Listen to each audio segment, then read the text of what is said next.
Good morning.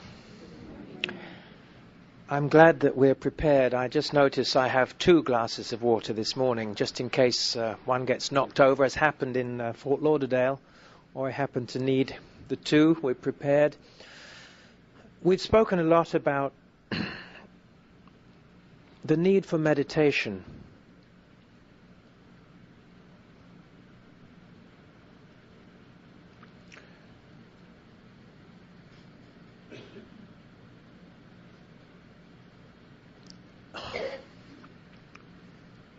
It's a tremendous paradox, this idea that we have.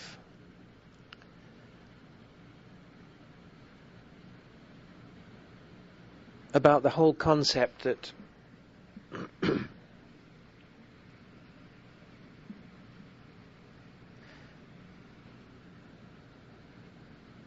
people in general maintain about the word.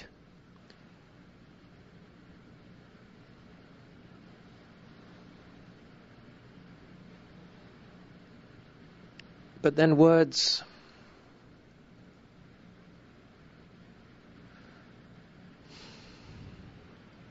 don't quite make it sometimes, do they? God. There are almost as many gods as there are beliefs about that word. In the mind of man, prayer. Who really understands the meaning of the true nature of prayer?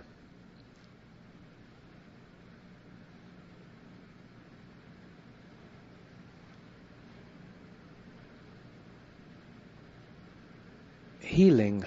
That's another word that we really should, and perhaps one day will be given to have a complete class on the meaning and the understanding of that whole concept.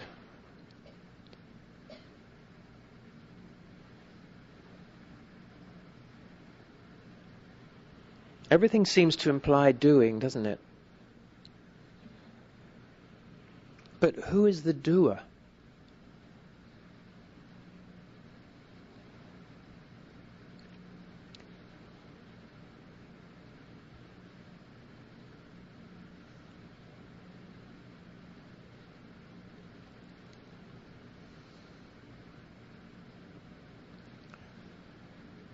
How capable are we of waiting upon the Lord?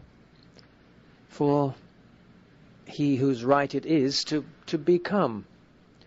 And yet he whose right it is upon whom we wait to become never wasn't come. Everything is such a paradox.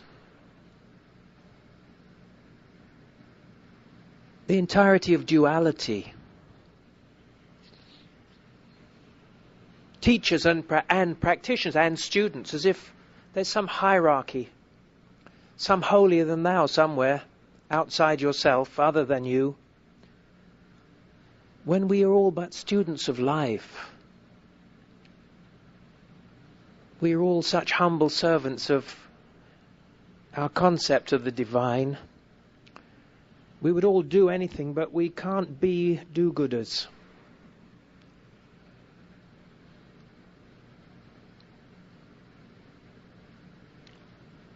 It's this whole subject that we can read about in the Tao Te Ching. The action of non-action is the greatest of all action. It's a bit like when it came to me when I so well-meaningly sat to give someone help, and before I even thought a word, meaning well, I was going to give someone help. There's this me who was going to do something for someone who was in need of something. The whole thing is a total fallacy. It's just hard for us to accept that of myself I can do nothing. It's the Father within, He doeth the work. But okay, well, come on. But what are we waiting for? What are we waiting for to happen?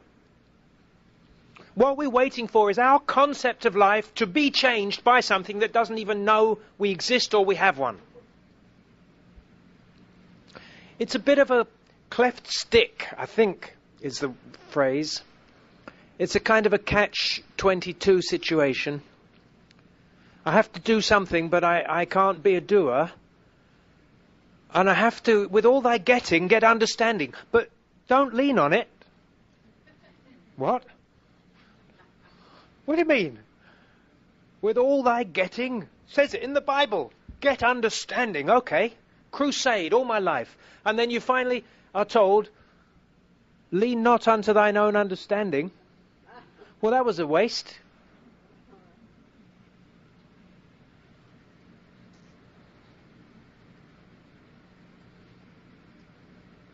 We're told we must pray without ceasing. And then Jesus himself said, I don't need to pray. Well, what kind of an example is that? But for the sake of those gathered here, I will pray. So, we have to come somehow to learn the subtlety of the concession that we must all make in saying, it's like, can you give me help? Yes, I will. And then I have to know I of myself can do nothing, and I can't because I know there's no one to help. It's this total, nonsensical, mental situation in which we can so easily find ourselves where we imperceptibly, unconsciously, subliminally take upon ourselves the belief that we are and that we can and that we perhaps even did. But we aren't, we can't, and we didn't. Because only God is the whole time.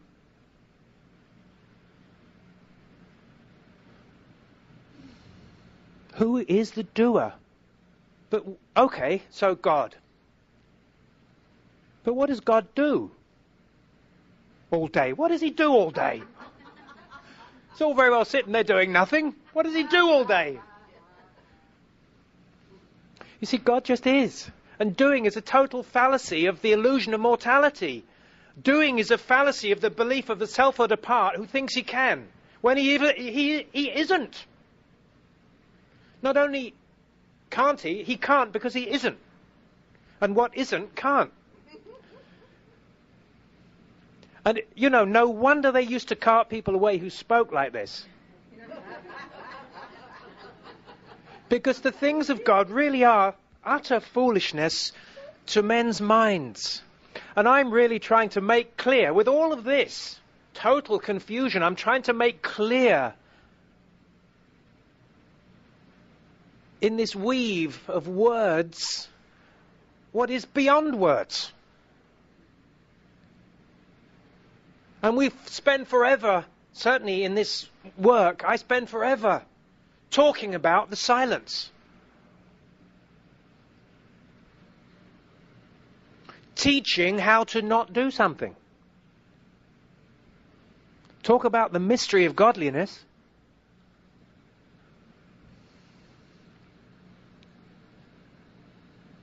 But ultimately, just be yourself. God didn't do a bad job in expressing itself infinitely individually in the fullness of its completeness and perfection as you. But we're trying to change that, aren't we? We're trying to become something. We're trying to improve and better ourselves. We're trying to become.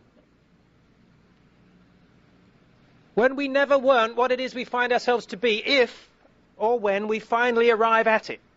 We were it. Well, that was another waste of time. This whole resolution, the solution to this dichotomy, this dilemma, this mortality that isn't reality, and yet if reality alone is, if mortality isn't reality, it can't be. And yet it is, because we can see it, or we can hear it, and taste it, touch it, and smell it. What is it? We're told it's a nothingness. Well, how can I see it if it's a nothingness? You see, it's a complete mental blockade. Built securely. There isn't a brick missing. This world of mortal mind and material sense has entombed the truth so well that it would and does fool the elite. We're told it operates subliminally. It means it's like the Trojan horse. It kind of gets in there. We didn't see it coming, and before we know where we are, there it is in its fullness, and there we aren't in the fullness of our freedom, because there again we are subjected to some aspect of material sense that seems to be so real it gives us no peace. We are assailed by the erroneous claims of this world, dis-ease, that which really does disturb and cause us dis-ease, and so it should, because it really is an impostor in our house, a temple, eternal in the heavens, not made with hands, and so it should stick out like a sore thumb, and it does. Because it has to be rooted out and known for the nothingness that it is. But all the while we're talking about it as if it were something. And again we come back to the dilemma, it's nothing but I can feel it. I can even see it. And God forbid I tell anyone else about it, because everyone believes in it, and that seems to amplify the belief. And yet in the world we take this so-called claim to someone who really does, not only does he believe in it, he spent his life studying how to get rid of it and how to heal us of it.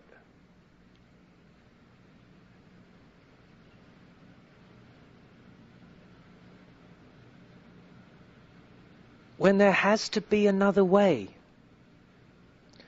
Because whether we can or can't be healed of it in the realm of effect, it's still in the realm of effect. And if it's in the realm of effect, it's part of the material dream that we are told we must awaken out of. So really, solving the problem on the level of the problem isn't the solution.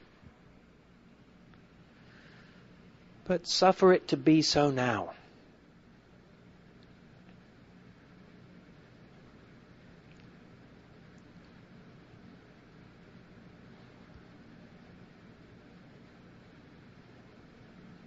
For it beholdeth us to fulfill all righteousness.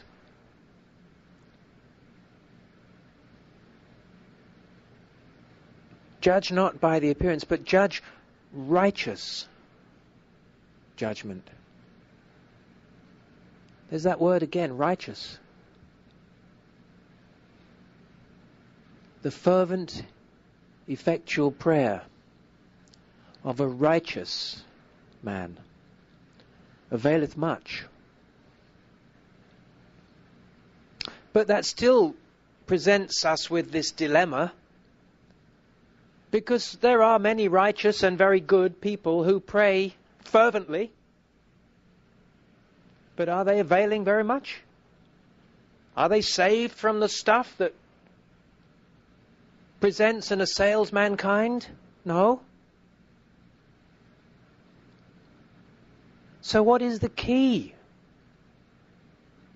The fervent, effectual prayer of a righteous man. Well, he prays fervently and he's righteous.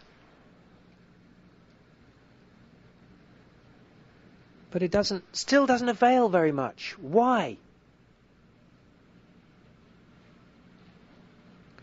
The fervent, effectual. That's a word I didn't catch.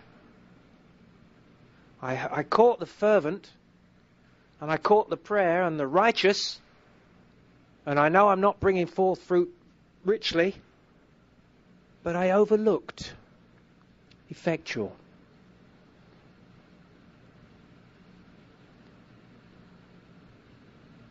We spoke in one of our sessions about the well-meaning direction of our energies in endeavouring to bring forth fruit richly, and that seems to be a righteous action. But it's so easy to overlook the little innuendo that leads in If you just abide in me,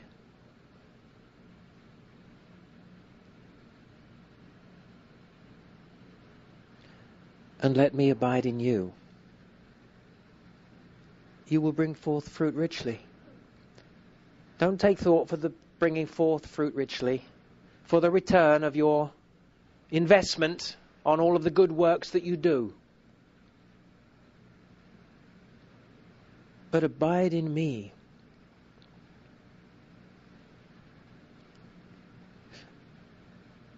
Be still.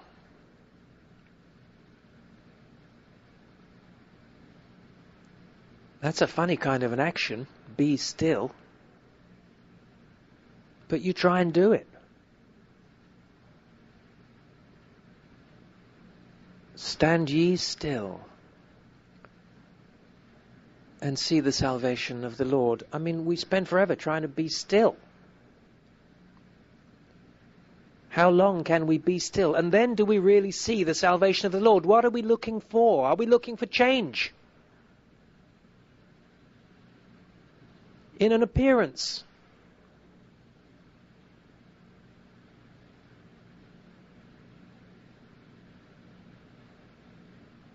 Are we seeking to improve the dream character? To have a good dream as opposed to a bad one?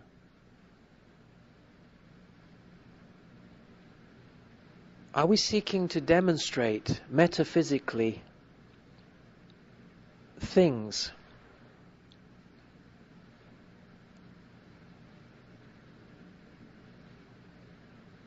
And this brings me back to where we came in about meditation and prayer. The action of non-action. Of myself I can do nothing, not being a doer. And the whole revelation of truth from a mystical standpoint is that there is absolutely no need for any kind of a process whatsoever. Well, we're going to gather together a few shekels and we're going to trudge across the desert for 3 days.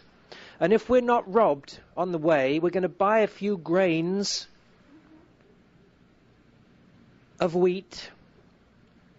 And if we're not robbed of that on the way back, we're going to dig the desert. And with a bit of luck, we might just get a shower of rain and it might germinate. And then with a bit of luck, if the locusts don't come and eat the lot of it, we will make some bread. What have I taught you, Jesus said. What have I shown you? If not that you are not dependent on anything in the realm of effect and cannot be denied by anything in the realm of effect, so long as you do not look to anything in the realm of effect for your well-being. And he said, look again. Don't judge by this whole belief that if only someone somewhere knew enough to do something, all would be well.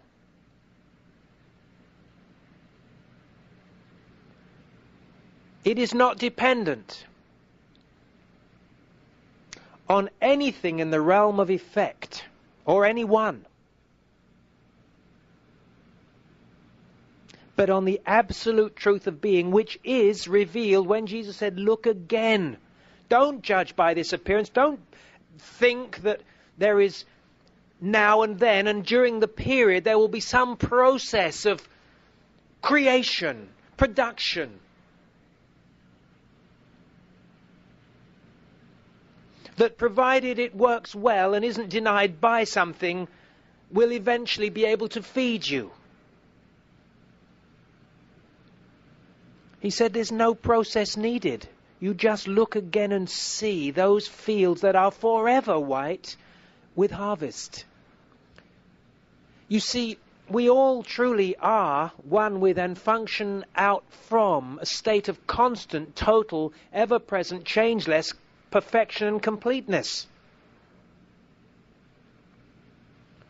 So it doesn't seem that way. That is the hypnotism of a material sense, but what is that to thee. Follow thou me. Cast your gaze in the direction in which I within you see. And when I within you look, what do I within you see? But the incorporeality and the omnipresence of the eternal, changeless one, I am.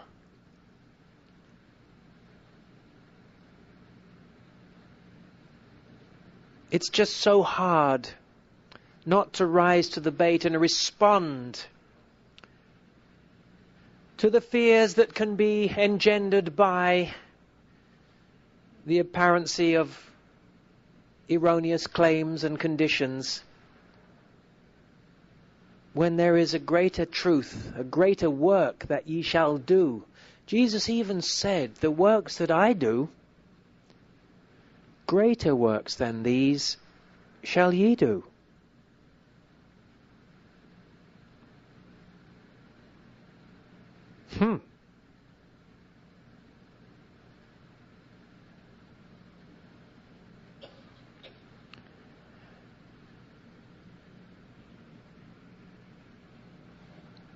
But we keep coming back, and I know I seem to be laboring this, but I'm really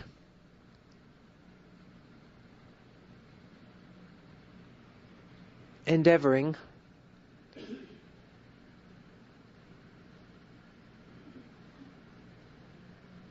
to show us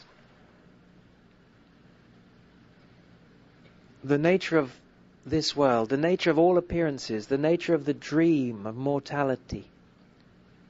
And that even whilst yet seeming to be in it, we really are not of it.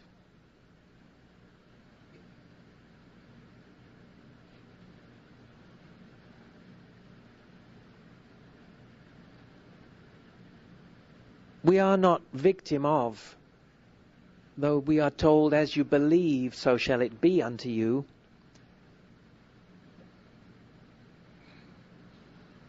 But if we don't accept any more the evidence of sense and begin to make a stand, and that takes courage, with conviction, faith, trust and hope in things unseen, we start to sow in the fields of the invisible, in which the end is from the beginning. There again, there's no process. It either is or it isn't. It's either done or it never will be.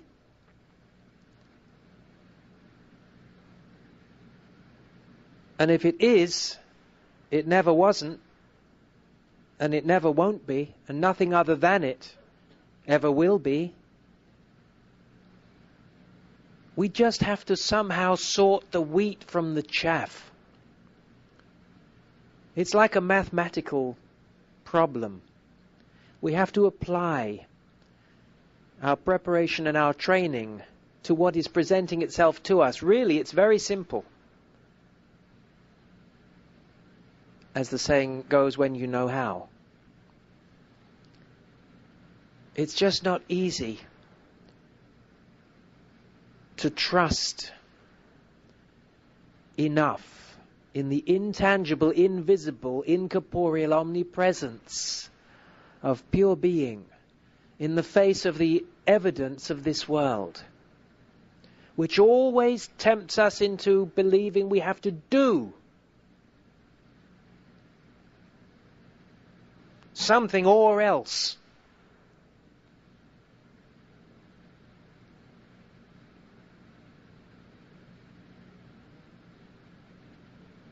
When what we have to do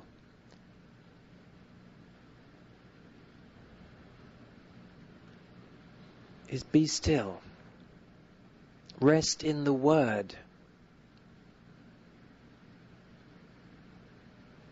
and you are that Word, because the Word is I, the living Word.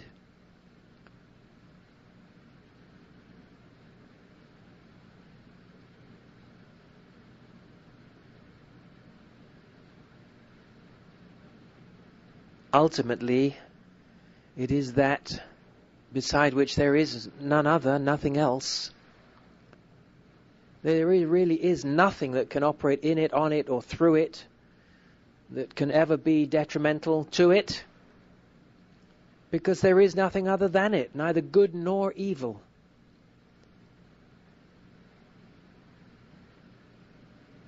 But we have to anchor ourselves in the I. We have to focus. Meditation, the definition of meditation is to keep the mind stayed, anchored in the I, focused.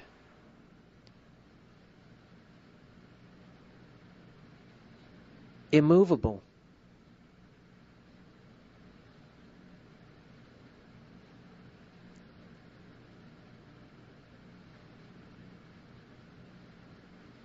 Steadfast.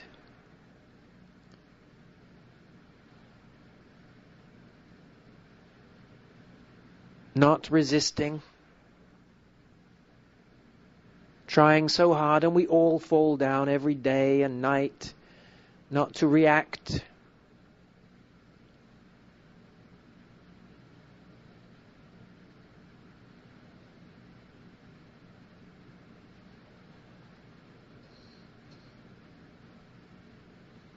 We all do as much as we can do to bring ourselves to that place where we don't need to do anything.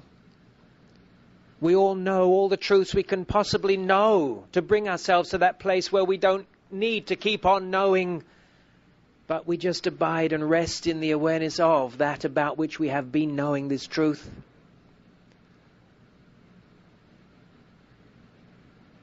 It's all to do with bringing ourselves to that place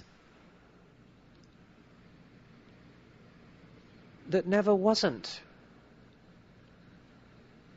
that never isn't.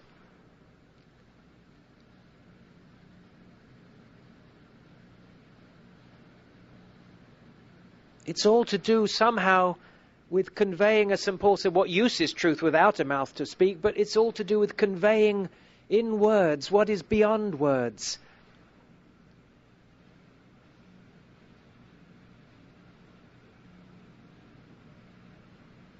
The I that you are.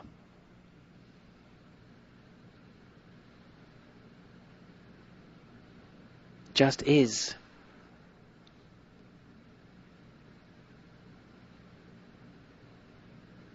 And is expressing itself as.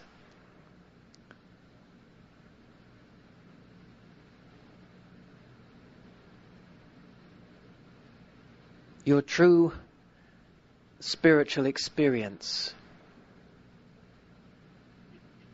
But how many are willing to awaken out of the dream of the material? How many are willing to cease from this dream character? It may be a good dream. Who wants to cease from that? Who wants to wake out of that?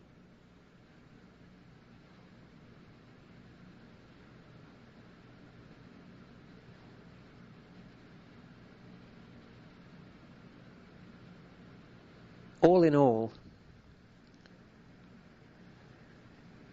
the mystical path, as simple as it really is, because of its allness and its totality,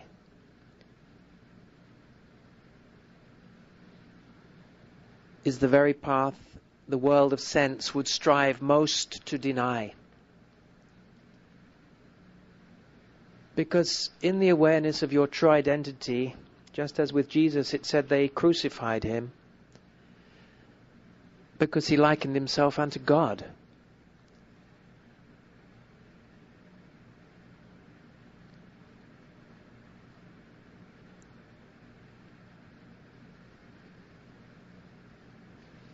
But you are that. You just can't say it. It can't be said anyway, so don't try to say it to the unprepared thought.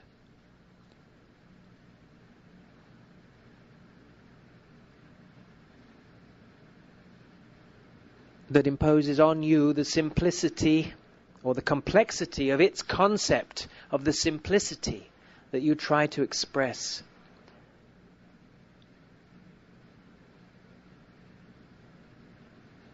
They crucified him for likening himself unto God. But he was, and he said, my Father and your Father. He was trying to say this very same thing about all men, but because of the limited way in which they heard the purity and the simplicity of what he said, they acted according to their own concept.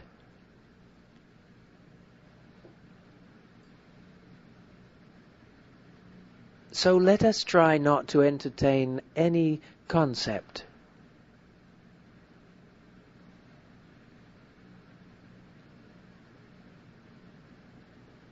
For good or evil. About anyone, anywhere, at any time, ourselves included, and perhaps foremost, physician, heal thyself. That we might become what we really are and have never not been, pure, unconditioned states of being. Unconditioned. No conditions.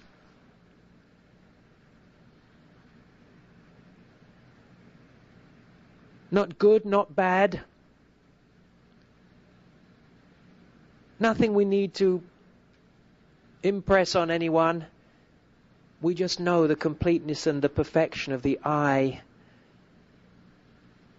that we are, and we know it is enough. That tiny seed of the knowing of this reality of our true identity, it says, is enough to leaven the whole lump. Let it be what it is. Let it be enough. Let your stillness satisfy your need. Don't be fooled by the hypnotism of sense that would have you believe that what you need is outside yourself and is being withheld or denied or abused. Let go of that.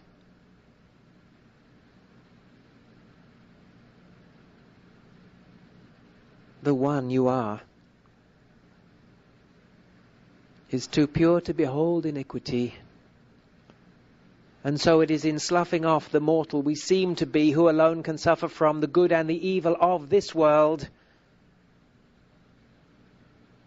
ceasing from this or that man whose breath is in his nostrils,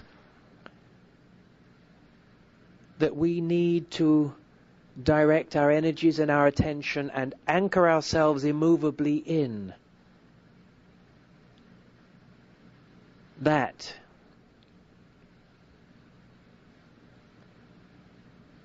kingdom,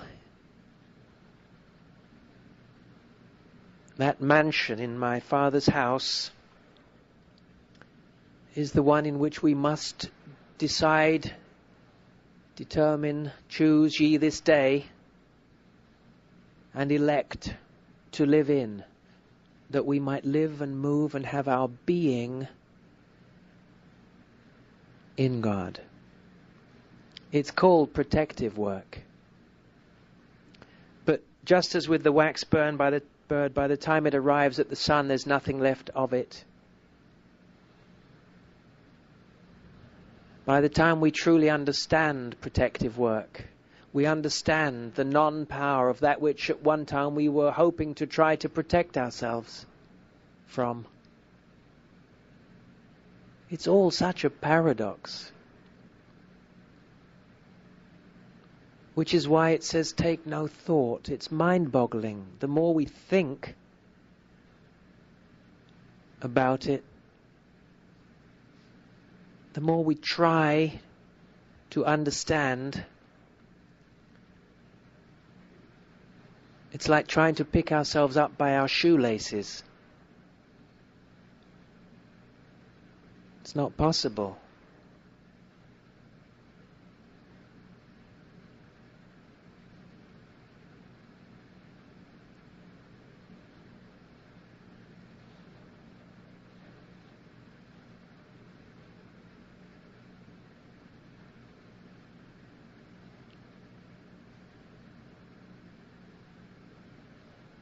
Yet there must be a balance, because we can't just sit in a cave or lock ourselves away. We have to function in our world.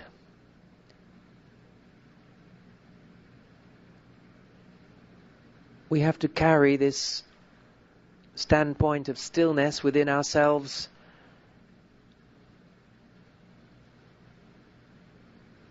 Wherever we go, wherever we are, we have to bring this knowing. We can't know it here and then not know it later when we're somewhere else. So that what we see of truth becomes us. Because it is us. And what we release of this mortal material sense need not be taken back.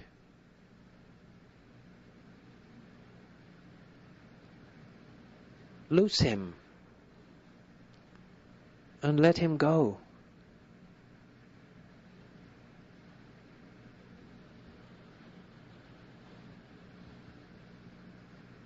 What is man? We called it the phantom of the opera, that thou art mindful, and we are, of him.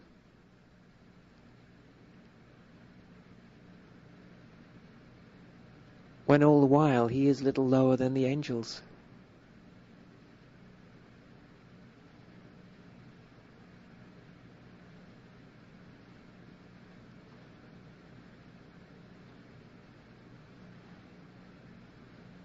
Too pure to behold iniquity, not made with hands. Pure spiritual being, you are not mortal.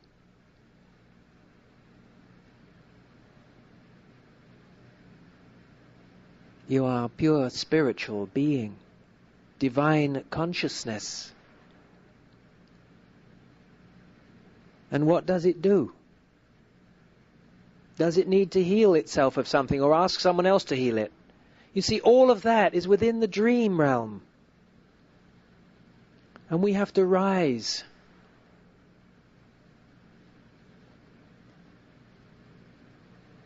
Into the light of omnipresent incorporeality and be absolutely at home and at peace and comfortable with it.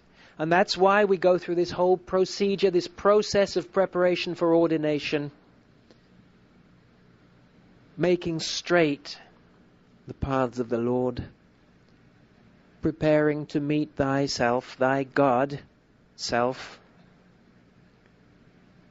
so that when that time finally does come, which now is, when all material sense is released, we will know, I am home in thee. Isn't that? It's like the end of the yellow brick road.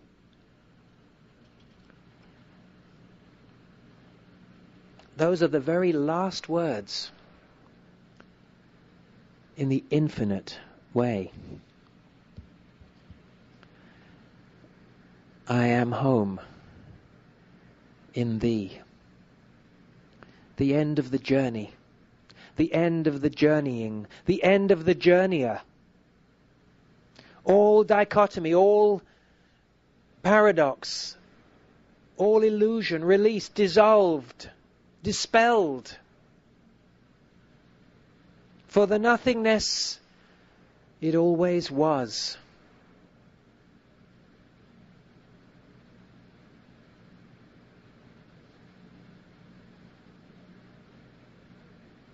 In the face of the allness you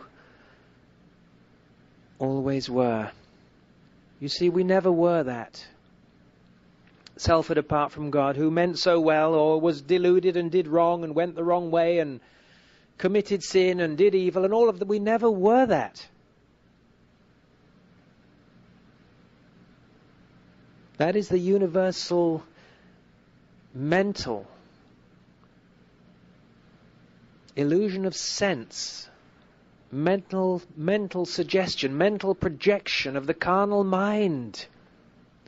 It is not I, it is not you, it isn't anyone, it is nothing. And all of the evidence that it presents doesn't need to be changed. It can't be changed. The wax bird can't arrive at the sun. It melts along the way until there's nothing left of it by the time it arrives at that light. It's a putting off process. It's a leaning not unto all the understanding you ever gained. It's a trusting in the Lord with all thy ways. Do you know how to beat your own heart? Do you know how to grow your own hair? Do you know how to digest your own food? Some people think they know all the answers. No one knows a thing. Because you can't know something about nothing. All the knowing about it is about the dream, and it's within the dream state. And when we are called to rise, we're called to rise out of that level of consciousness. There remaineth no condemnation in those who have their being in Christ, and they all do, and everyone serves on their level. But we, ye my disciples, I know who everyone else says I am, but who do you say I am? I know what the nations of the world think and say and do. But of us something more than this is required. That we die daily, we put off the mortal, we cease from that man, and we henceforth know no man after the flesh. It's a high calling for which we have to be prepared. We cannot do it. We're not able, we're not capable, we're not ready, we're not even willing, we don't want to. But the more we bring ourselves to this altar to pray, the more we are prepared in a way that ye know not. For that moment when he uttereth his voice, and this is the moment for which we are being prepared. Not to change it from bad to good and maintain it and hope it'll live to, with a bit of luck, 70 years and 10 or a couple more. But that we might allow now, this earth, it's all erroneous, even the good, because it's all a dream, this earth, to melt. Never doubt you have a purpose in being, and you shall fulfill it. But it might be that it may be a total change of direction in your life. It may be a total transformation of environmental situation and circumstance. How attached are... I'm not so sure. But you know, something happens in us despite us that is irresistible and undeniable eventually. We're just such a hard nut to crack. I die so hard, Joel says, I can't even get out of my own way. I would not sin, St. Paul said, but I still find a sense of sin in me. I don't believe, I don't accept. For decades and decades, I've sown to the Spirit. I've reminded myself of the nature of error and the nothingness, and I don't believe in it, but I still find a sense of sin in me.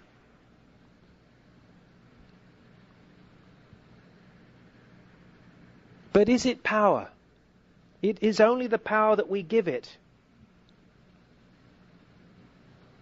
Is it real? It is only the reality that we give it. Yes, but this person is it's only the person we credit them to be. But when I know thee who thou art, and I refuse to be fooled by this nonsense of the material dream. I refuse to try to change or improve or remove or add anything to the only creation. And God is the creator, the only creator, and the only creation. It's spirit. And we must wake up to this divine spiritual creation in the here and the now, eternally, as the eye of our own being. Unto thine own self be thou true, then canst thou unto no man be untrue. It doesn't matter what he or anyone else says, thinks or does. If it doesn't ring true to you, don't do it.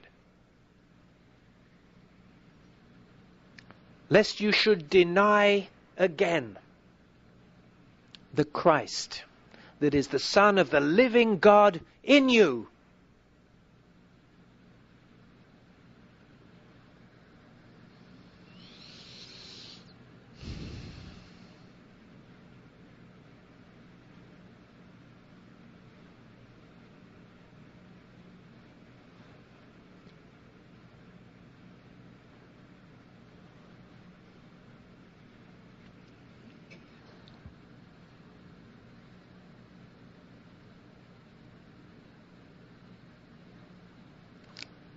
I just don't know how to say it anymore.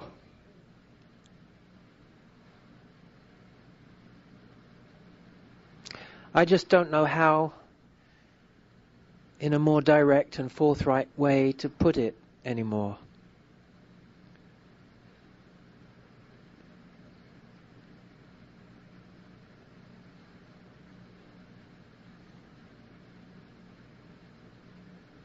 I just know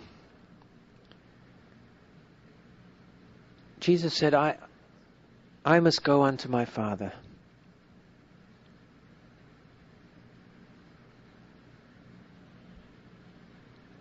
And how much it would mean to me if you would follow. Bring your cross with you. It doesn't matter. Don't worry. That'll fall away along the way. You'll soon, as you come closer into this light of the consciousness I am, into the fullness of the freedom of your true, the reality of your true identity, all of this sense of being someone, carrying something, doing something, suffering from something, it will all fall away. Just seek first the kingdom. Sow to the Spirit. Redetermine, recommit yourself every day. Let your New Year's resolution start right now, at the beginning of forever, that stands before you.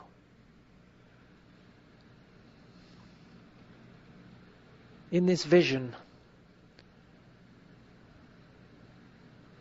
of a new heaven, here and now, and a new earth, incorporeal, invisible, omnipresent, changeless, too pure to behold iniquity, of my kingdom, in which there are no opposites. The high places are made low, the valleys are raised up, and all things are made clear and plain. The vision is clear to see. And when you see clearly, as Ramana Maharshi said, when you are awake, you don't then go back into the dream and try and wake up those characters you were dreaming about. You just realize the nature of appearances for the nothingness and the non-power that it is, and you walk on into the light. But you must leave behind all that once ever seemed to be so real, to which we were attached, which we feared, which we loved. And you must walk on into the light of your true being, if you would ever fulfill your divine potential created in the image and likeness of God. So what if you are persecuted along the way for the silence of your knowing of this truth? I too, Jesus said, was persecuted before you. But in whom now do you place the power and the glory?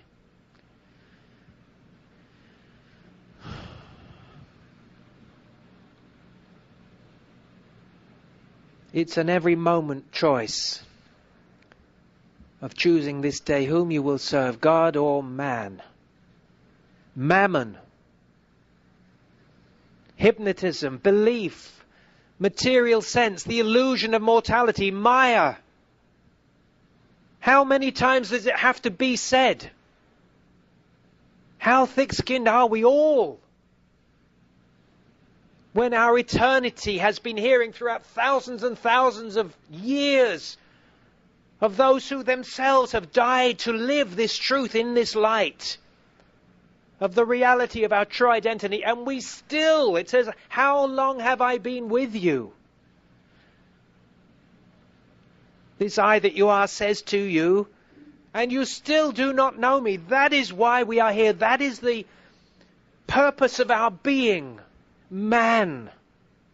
Even in the age of the Greek Empire, above the gates of the temple of truth, man. Know thyself. Don't have a God somewhere that if you spend your life being good, you might perhaps, hopefully one day, maybe or maybe not, find thou art that. How far back in man's history must we go? That's in the Sanskrit. Tatvam asi, thou art that. And it's still being said, and you know it's the only thing in truth that has ever been said to man.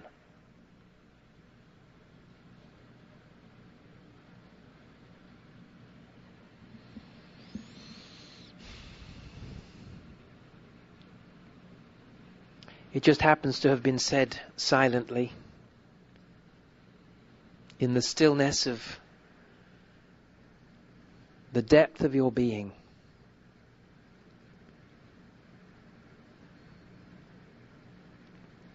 Which is why from the surface we are told to sow to the Spirit. We are directed. We have a guide, a map. Take no thought for your life. Why? Because one is your life. We're never left without an answer. We're not left dangling in midair. We're not left in the ocean without a sail. And even if we were, the tide itself of Spirit would carry us into the harbour of peace. Because it is where you are, always. You never were separate and apart from what it is you think you're looking for or trying to become. You've never not been it. Just be yourself now. And let the self that you are and have never not been reveal to you what it is you're supposed to become according to thy will being done on earth this day as it is in heaven, as it is meant to be.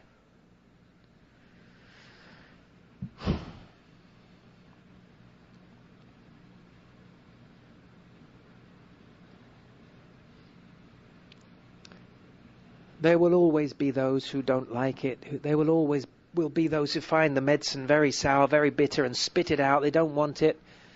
They've only got to hear about how bitter it is, and they don't want to try it. And you see, that's what keeps the judges away. That's what keeps those who seek only in the realm of effect, whose material ambitions are to acquire and attain and gain. And Joel said yesterday in our tape, what an incredible tape, that if we were Olympic athletes and spent decades trying to get the perfect body, then what?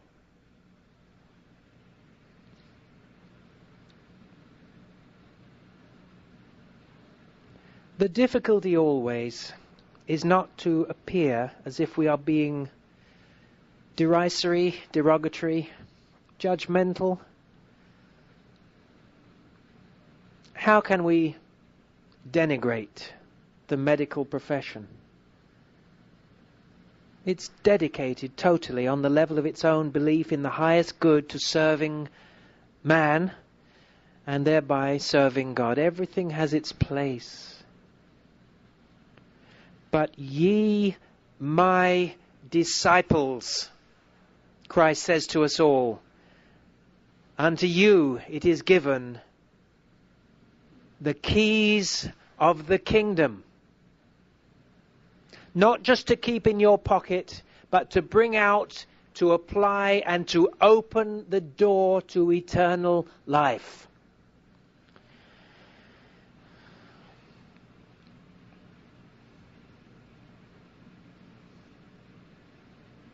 You know, this has been the strangest session I have ever given.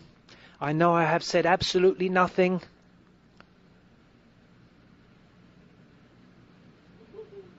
For all the words, all I have tried to say with those faltering footsteps of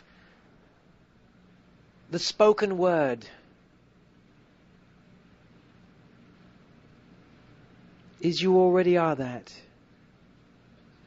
Don't strive to become what you have never not been. I know thee. Don't waste time. Just stop for long enough in your pursuit of happiness in this world to let God catch up to you, and God will pour out to you blessings greater than you can receive. Just lend an ear, for I am never not speaking.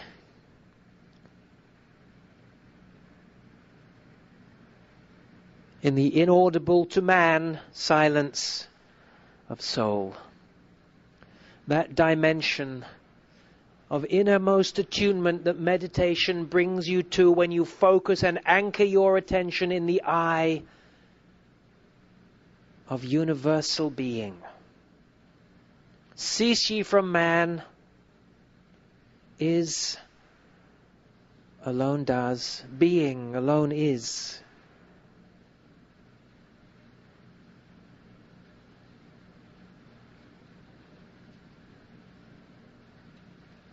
This world of appearance,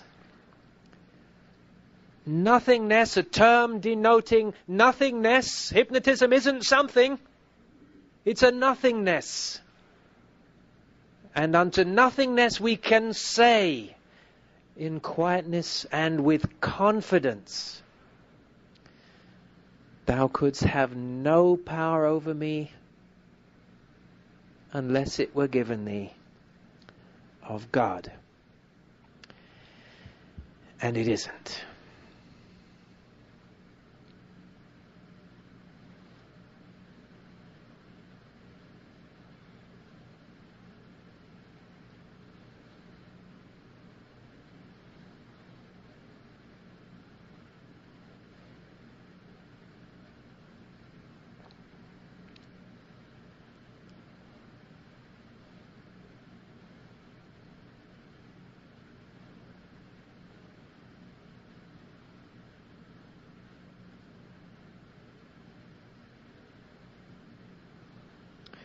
Well, I have to say thank you for this first session for what it's worth.